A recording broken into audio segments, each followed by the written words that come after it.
Has the world gone mad?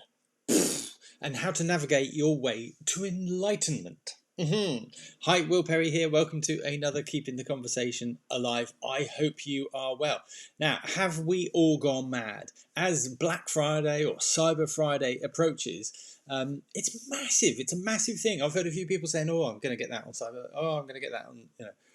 It's like it's a sales approach. It's this massive event, and it just gets bigger and bigger each year. We do more and more online. But is it consumerism gone mad? I mean, just crazy amount that will be bought and paid for over this weekend or over the week. People extending it. Black Friday offers. Are we feeding the beast? Are we feeding the wrong beast? I don't know how much you know about materialism. No, not materialism, about minimalism. But how much will be transacted this weekend and how much of it is kind of necessary? How much of it is not frugal. We're being the opposite of frugal. But it's just in excess. The things that people will buy that we'll never use. It's just crazy. The world has gone mad. And maybe you need to buck the trend. I invite you to think about it, to be more conscious of it, to buck the trend. Have you looked into minimalism? And that doesn't mean living like a Quaker. In fact, quite the opposite, I think, in many ways. It's you can live an updated, modern life, but just without the junk and the clutter. God, that makes me think of some things. I've lived with people in the past who are just not hoarders, but who just kind of live in. We've all got different. There's the disgust sensitivity. We've all got different disgust sensitivity. It's quite interesting. As I was having a conversation recently about it. I'm not bothered by too much dust, but there's other people that just like get OCD fanatic about dust. They can't bear to have that. Even if they see it, I can see dust in my own house, and it's not bothered. I'm not bothered by it. But if I see stuff in that collecting plug hole thing, if I see the choppings of crumbs or whatever that people put in the sink and tidy up, I can't. My disgust sensitivity is like, oh, I can't not disgust, but I can't. I have to tap it out into the bin and clean it. So we've all got different levels about that. Jordan Peterson talks about Hitler. He had a really high one. It's about purity as well.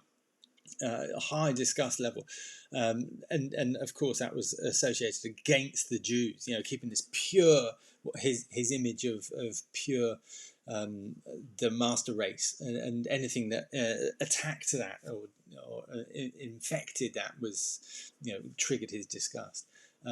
Obviously to an extreme, a massive extent. So, but we all have this disgust level, and for me, living with some people, it's like it's like this clutter, this mess, this approach to life, and it's just like, wah! Of course you don't realize that until you live with people, and then you choose to go along with it because you love that person, and it can be really difficult. So it's really useful to be able to distinguish this in a relationship first. To know what one's disgust sensitivity is and what it's associated with, because if you live a minimalist life, there aren't going to be those sorts of things that trigger you off. It's going to be easy to clean the house because it's not got junk and litter and clutter and stuff everywhere. And I'm not living that life, but I'm starting to value it more and move that way more and more because I find it really interesting. So if you don't know about it, I invite you to look at it. It's but also it's not just that thing, that purity thing. It's all that, and I've hinted about this other times, and people are moving on. There's more choices out there.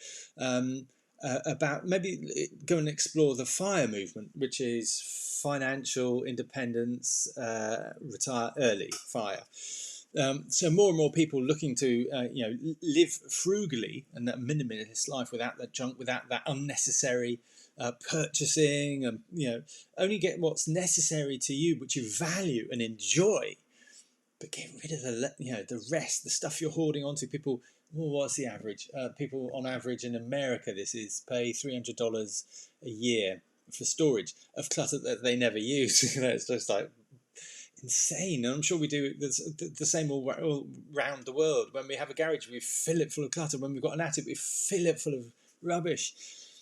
If we address that, we feel better in our heads. Tidying your room makes you, tidying your desk makes you feel better and more organised. Guess what? If you did that on a massive scale in your life, how different that would free you up to think and be different.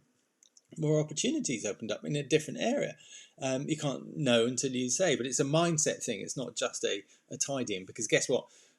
When you tidy and your mindset's the same, you just make them the same mess again. So it's an interesting thing. It involves many different areas. But yeah, people becoming financially independent earlier because they make different investments, make the money work for them rather than working for money, which is the kind of mindset of the generations, that we've been brought up that way, and that's the way. Or have a business and that will earn you the money. But actually, are you tied to the business, or is it earning money for you independent? So there's all sorts of interesting things there. But I invite you to look into minimalism as we approach Black Friday. And there's a link below here, or ask me for the link. In the email here, there'll be a link below to a video on. It's actually on Netflix. So because I can put the link to the the link on YouTube to the trailer for it, because it's a fascinating program. It's a fascinating ideology. Why did I struggle with that? Ideology. So I invite you to go and look at that if you don't know about it. If you do, then are you practicing it? If not, then what are the things that stress you out in your head that you don't activate, you don't do, or that you do and repeat, and it might make a mess, clear it up, make a mess, clear it up, make a mess, clear it up. Are there things that bother you like that? Are there things in your partner that bother you? Speaking of this disgust sensitivity that we all have, so engage in a conversation about it. This is about keeping the conversation alive. So speak to me about it. Maybe resist just unnecessary spending. Even though it's a bargain, resist unnecessary spending on Black Friday and the weekend. Many thanks. Do take the test. Help spread the word on this stuff to somebody who you think might be find benefit in it. Many thanks. Hope you're well. Speak to you soon. Bye-bye.